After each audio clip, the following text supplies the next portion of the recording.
Hello, namaskaram to everybody here. Firstly, sir, for all the lovely dignitaries on stage, thank you for having me here. It feels like such an honor, such a grand welcome to be here.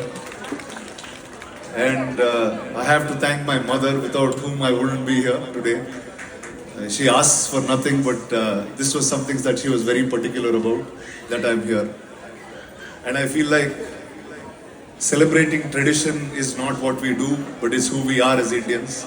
And it's such a, firstly, thank you from the dancers to everybody who's put such a lovely performance here in welcoming us.